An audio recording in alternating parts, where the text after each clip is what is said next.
Nag-shoot ko about sa sitwasyon karon sa mga tao, nganong mga tao, no? Di-shoot kayo nga makaduol sa Dios. Anong daghang mga tao karon nga nalisdan sa pagduol sa Dios.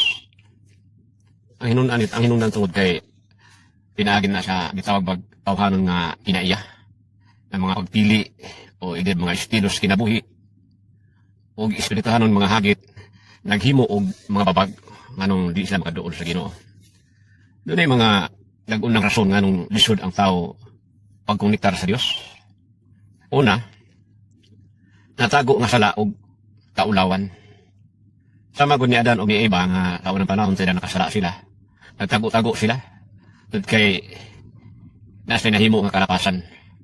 Muna nga ang tao kung makasala, lisod mo duol sa Dios. Muna nga sa atong panahon karon ang tao kung mobuhat og mga sayop o mga butang nga ilahang natural nga kinaiya mao ang pagtago gikan sa Dios kay sa pagduol kaniya mga igsoon. Ang pagbati nga dili gyud takos og kaulaw.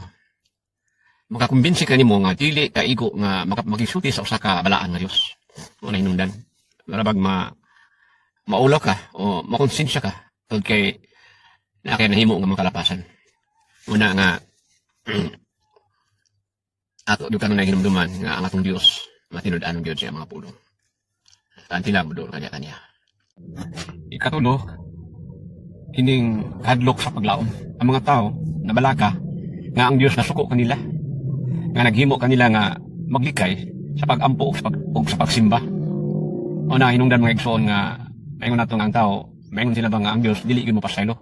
Bato pas kabinos uban, nga pasaylo ba baka ako sa Ginoo? Tagdon ba baka ako sa Ginoo?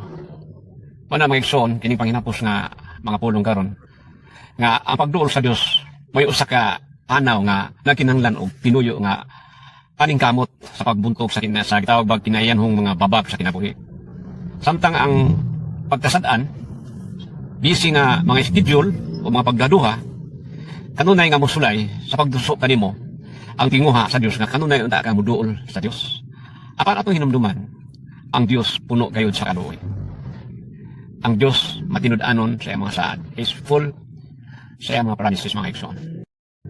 Balik ko na ako igsoon, no? Nga ang Diyos nagsaad gayud nga siya puno sa kaluoy o grasya. Ang Hebrehanon Kapitulo 4 versikulo 16 nag-ingon liyo nga makadawat ka og kaluoy ug makakaplag ka og grasya nga makatabang kung ikaw adunay mga panginahanglan. Munay saad sa Ginoo mga igsoon ug ang Ginoo panalangin ka natong tanan. God bless.